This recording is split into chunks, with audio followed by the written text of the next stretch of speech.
ધોરણ 3 વિષય ગુજરાતી પાઠ 5 કોરો કાચબો અને ભીનો ચાંદો. આ પાઠમાં આગળ આપણે લપલપિયા કાચબાની વાર્તા જોઈ. યાદ છે ને બધાને? લપલપિયો એ શું હોય છે? એની અટક હોય છે અને એનું નામ હોય છે ટપુ. અને પછી એ વાર્તા તો તમને યાદ જ હશે કે કઈ રીતે એ માનસરોવર જવા હંસો સાથે લાકડી પકડીને ઉડે છે અને જ્યારે બધાને બાય કહેવા મોઢું ખોલવા જાય છે અને તરત જ એના મોઢામાંથી લાકડી છૂટી જાય છે. પણ જૂની વાર્તાની જેમ અહીં શું થાય છે કે એ સ્વિચ દબાવીને પેરાશૂટ ખોલે છે, જેના કારણે એ સુરક્ષિત રીતે નીચે ઉતરી આવે છે જમીન ઉપર. હવે જુઓ, એ ગીતના આધારે સરખા બોલાતા શબ્દો લખવાના છે. જેમ કે જુઓ, લપલપિયા તો છબછબિયા. એવી જ રીતે આ બધા શબ્દો એ ગીતમાંથી મળી રહેશે, એમાં ગીતમાં જ છે. જેમ કે પાડે તો ઢાળે, ધોળી ટોળી, જાશું ખાશું, ટાણું ગાણું, ઘારી સવારી, આવ્યું ગોખાવ્યું. પછી ખોલ્યા બોલ્યા, માથે સાથે, મરશે તરશે, મરતા ઉતરતા, નાહ્યા ગાયા, પેરાશૂટ માથાકૂટ. આ બધા જ શબ્દો કેવા? આ બધા જ શબ્દો છે એ ગીતમાં આપેલા છે. લપલપિયા છે, છબછબિયા છે. જેમ કે જો તમને એક લીટી સંભળાવું કે ટપુ નામે હતો કાચબો, અટક હતી લપલપિયા, આખો દિવસ પાણીમાં રહી કર્યા કરે છબછબિયા. એટલે એમાં જે સરખા બોલાતા જે શબ્દો હોય એ ગીતમાંથી શોધીને આપણે અહીં લખવાના છે. હવે જે આગળ આપણે ગીત જોયું હંસોનું અને લપલપિયા કાચબાભાઈનું, એને નાટકની રીતે તમારે ભજવવાનું છે. જેમ કે ટપુભાઈ કહે, કેમ છો હંસભાઈ, મારે તમારું થોડું કામ છે. કે કાચબો હોય છે એ તળાવની પારે આરામ કરતો હોય છે, બેઠો હોય છે અને ત્યાં એ શું જોઈએ છે? હંસોનું એક ટોળું જ હોય છે. અને એને પણ એમ થાય છે કે હું પણ આ હંસોની જોડે માનસરોવર જાઉં. તો એના માટે શું કરે છે? હંસો સાથે દોસ્તી કરે છે. એટલે પછી હંસ કહે છે, બોલો ને ટપુભાઈ. એટલે ટપુભાઈ કહે, તમે લઈ જાઓ તો મારે પણ માનસરોવર આવવું છે. ટપુભાઈ છે તો થોડીક વારમાં જ દોસ્તી કરી લે છે અને હંસોને કહે છે કે મારે માનસરોવર આવવાની બહુ જ ઈચ્છા છે, જો તમે મને લઈ જાઓ તો. એટલે હંસોય વિચારમાં પડ્યા કે અમે તો ઉડી શકીએ, પણ આ કાચબાને કઈ રીતે લઈ જવું? એટલે એ યુક્તિ વિચારે છે અને પછી ટપુભાઈને કહે છે, જુઓ, અમે લઈ તો જઈએ, પણ એક શરત, તમારે રસ્તામાં એકદમ ચૂપ રહેવાનું, કંઈ પણ બોલવાનું નહીં. ટપુભાઈ કહે, એ તમારે ચિંતા ન કરો. એટલે ટપુભાઈ શું કહે છે કે હું એકદમ ચૂપ રહીશ, કંઈ પણ બોલીશ નહીં. એની તમારે સહેજ પણ ચિંતા કરવાની જરૂર નથી કે હું રસ્તામાં કંઈ પણ એક શબ્દ પણ નહીં બોલું. અને પછી હંસો શું કહે છે? તો કે સારું, આપણે કાલ સવારે વહેલા માનસરોવર જવા નીકળી જઈશું. અને ટપુભાઈને કહે છે કે આપણે કઈ રીતે જઈશું? એની એમણે જે વિચારેલી યુક્તિ છે એ કહે છે કે લાકડીના બંને છેડે અમે પકડીશું, વચ્ચે તમારે પકડવાનું છે. એ રીતે આપણે ઉડીશું. હવે જ્યારે બીજો દિવસની સવાર થાય છે અને હંસો અને ટપુભાઈની સવારી ઉડે છે, ત્યારે આજુબાજુના લોકોને, પાણીમાં રહેલા મગરને, કાચબાને, દેડકાને, માછલીઓને બધાને નવાઈ લાગે છે કે આ શું, કેવું અજીબ દ્રશ્ય છે. અને જેવા ટપુભાઈ બધાને બાય કહેવા બોલવા જાય છે કે તરત જ એમના મોઢામાંથી લાકડી છૂટી જાય છે. અને તરત જ ટપુભાઈ શું કરે છે? એક બટન દબાવે છે, સ્વિચ દબાવે છે. પછી શું થાય છે? જેનાથી પેરાશૂટ એમણે જે ખરીદેલું હોય છે એ ખુલી જાય છે. એમણે માનસરોવર જવા માટે થોડીક શોપિંગ કરી હોય છે, નાસ્તો લીધો હોય છે, ખારી સિંગ લીધી હોય છે, અને એમને ખબર હતી કે મારે તો લપ કરવા, બોલ કરવા બહુ જોઈએ નથી, ને કદાચ આવું કંઈ થાય તો મારે મારી સુરક્ષા માટે કંઈક કરવું જોઈએ. એટલે કાચબાભાઈ છે, ટપુભાઈ, એ એમના માટે પેરાશૂટ ખરીદે છે, જેની મદદથી તે મરતા નથી પણ સુરક્ષિત રીતે જમીન ઉપર આવી જાય છે. હવે જુઓ, વાંચો, વિચારો, કહો, લખો. હવે જુઓ, અહીં એક વાર્તા જેવું છે. જુઓ, તમારા જેવા જ બે છોકરા હોય છે, એ બગીચામાં રમતા હોય છે. હવે જો શું થાય છે કે અદ્વૈત પતંગિયું બન્યો અને પ્રતીક્ષા વંદો બની.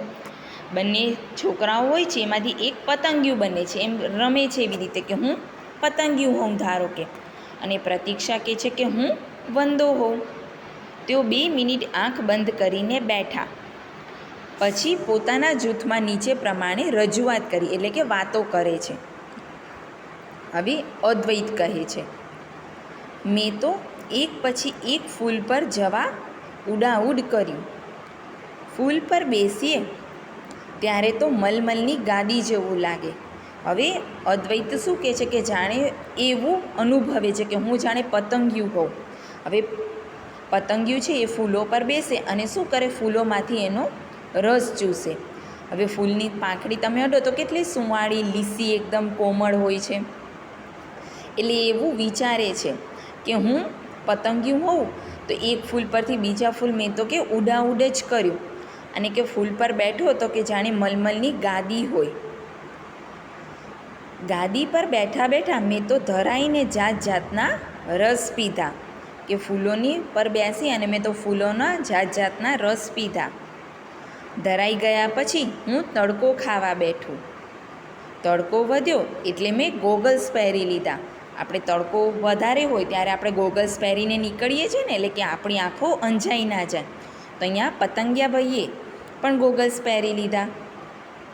પવન ધીમો હતો, હું હિંચતો હોઉં એમ લાગતું હતું, કે પવન એકદમ ધીમો ધીમો વાતો હતો, એના કારણે કે જાણે હું ફૂલ ઉપર બેઠો બેઠો હિંચકા ખાતો હોઉં એવું મને લાગતું હતું. હિંચકે ઝૂલવાની તો ખૂબ જ મજા પડી. એટલામાં જોરદાર પવન આવ્યો. હું તો પાંખડીને ચોંટી જ પડ્યું, કે હું તો હિંચકા ખાતો હતો, ત્યાં અચાનક શું થયું, એકદમ જોરદાર પવન આવ્યો. જેવો પવન આવ્યો મેં તો પાંખડીને એકદમ જોરથી પકડી રાખ્યો, એટલે કે ચોંટી જ રહ્યો.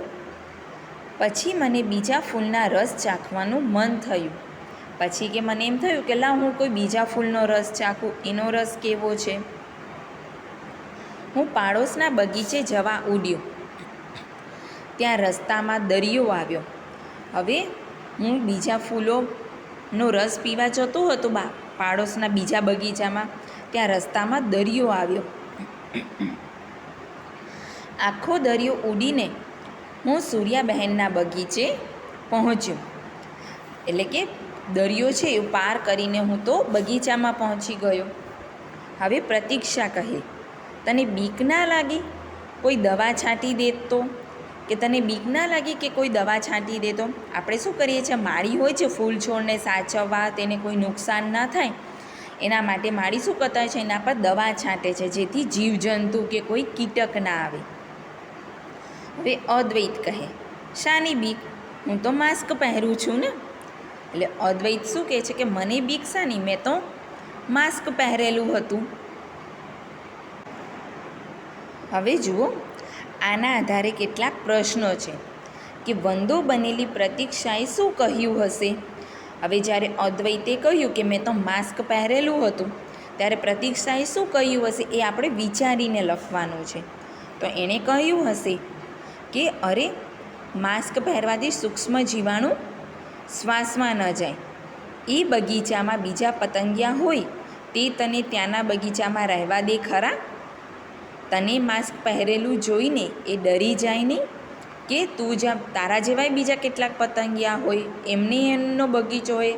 આપણે જેમ કે આપણે રમતા હોઈએ તો તમે સોસાયટીમાં રમતા હો, તમારા ગ્રુપ સોસાયટીના છોકરાઓ જોઈએ તો તમે બહારના છોકરાને તમારી જોડે રમવા દો, આવવા દો, ના આવવા દો. એ જ રીતે પતંગિયામાં પણ એવું હોય કે એ શું કહે છે કે બીજા પતંગિયા તને આવવા દે ખરા, તને જોઈને ડરી ના જાય કે તે તો માસ્ક પહેરેલું છે. પછી જુઓ, પતંગિયું શાના પર હીંચે છે? તો પતંગિયું ફૂલના હિંચકે હીંચે છે. પતંગિયું છે ફૂલો પર પાંખડી પર બેસીને હીંચે છે. ધીમો ધીમો પવન વાતો હોય છે. પતંગિયાને દરિયો લાગ્યું તે શું હશે?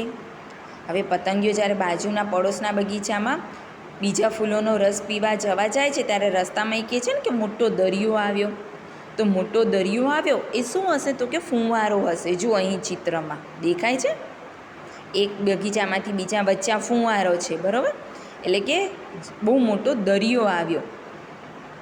એટલે આ ત્રણેય પ્રશ્નના જવાબ તમે પોતાની રીતે લખી શકો છો. હવે જુઓ, નકામો શબ્દ ચેકો. એક જંગલ હતું, તેમાં એક સસલું રહેતું હતું અને બીજો શબ્દ છે તેની એક સસલું રહેતું હતું. એટલે અહીં તેની ઉપર ચેકો આવશે. તેની શબ્દ છે એ આપણે ચેકી નાખવાનો છે. એક દિવસ એક કૂતરો તેને અથવા તેની પાછળ પડ્યો. કૂતરો તેની પાછળ પડ્યો એટલે તેને શબ્દ ચેકવાનો. કૂતરાથી બચવા તું ખૂબ દોડ્યું કે તે ખૂબ દોડ્યું? તો કે તે ખૂબ દોડ્યું એટલે તું આપણે છેકી નાખવાનો છે. સસલું એટલી ઝડપથી દોડ્યું કે કૂતરું તેને પકડી શક્યું નહીં. તમે જેમ વાંચશો એમ તમને ખ્યાલ આવશે કે આમાં કયો શબ્દ આવશે. તો કે તેને પકડી શક્યું નહીં એટલે તેના એ શબ્દ આપણે છેકી નાખવાનો છે. જે નકામો શબ્દ છે એ છેકવાનો છે. છેવટે હાંફીને કૂતરું બેસી ગયું. એક શિકારી આ બધું જોઈ રહેલો. તેણે કૂતરાને પૂછ્યું તો કે તેણે. કેમ? હું આટલું સસલું, હવે હું થોડી, આવે દોડતું કોણ હતું સસલાની પાછળ? કૂતરું. અને બોલે કોણ છે? શિકારી. એટલે કે તું. એટલે હું અહીં છેકી નાખવાનું છે. આટલું સસલું એ પકડી ના શક્યો. કૂતરું કહે, તું મારવા માટે દોડતો હતો અને હું, એટલે કૂતરો બોલે છે ને, એટલે હું આવશે કે હું સસલાને મારવા માટે દોડતો હતો, તે બચવા માટે દોડતું હતું. એટલે અહીં હું છે એ છેકી નાખવાનું છે. બરાબર? હવે જુઓ, મોટેથી ગાવ. ચકાચક ચકરી, હરતી ફરતી બકરી, ખટાખટ વાદળા, ધડાધડ દોડી પડ્યા.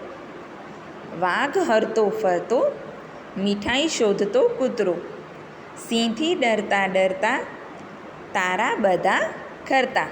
તમારે આ છે ઘરે મોટેથી ગાવાનું છે.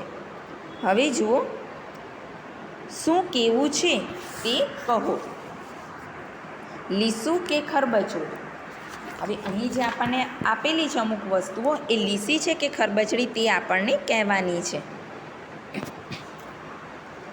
જેમ કે ચોપડીનું પૂઠું. તો કે ચોપડીનું પૂઠું કેવું હોય? લીસું હોય. નવી નોટનું પાનું હોય, તમે અડશો તો એકદમ લીસું લીસું હોય. મારા ગાલ તો કે લીસા. મમ્મીના ગાલ એ પણ લીસા. તમારા મમ્મીના ગાલ અડી જોજો કેવા છે, લીસા કે ખરબચડા. એ રીતે તમારે અહીં લખવાનું. હવે જુઓ, પોચું કે કઠણ? કાચું પપૈયું કેવું હોય? કઠણ હોય. અને પાકું પપૈયું પોચું હોય. ગાલ કેવા હોય? પોચા હોય. જ્યારે આપણી હથેળી એ કઠણ હોય. સુગંધવાળું કે દુર્ગંધવાળું? હવે એઠવાણ, તો એઠવાણ કેવો હોય? સુગંધવાળો? ના, દુર્ગંધવાળો. દાળ સુગંધવાળી. ધોયેલા વાળ એ સુગંધવાળા, અને ધોયા વગરના વાળ તો એ દુર્ગંધવાળા. હવે જુઓ, અહીં છેલ્લે એક જોક્સ આપ્યો છે. શિક્ષક કહે છે, ફટાફટ પેન્સિલ આપ. ગુરુ નામનો એક છોકરો હોય છે, એ શું કહે છે, સર તમારી પાસે જ છે. શિક્ષક કે ક્યાં છે? એટલે ગુરુ કે તમારા કાન પર. એટલે શિક્ષક ઉતાવળ છે, જલ્દી બોલ કયા કાન પર છે. હવે શિક્ષકના કાન ઉપર જ પેન્સિલ છે અને એ છોકરાને જ પૂછે છે કે બોલ કયા કાન ઉપર પેન્સિલ છે.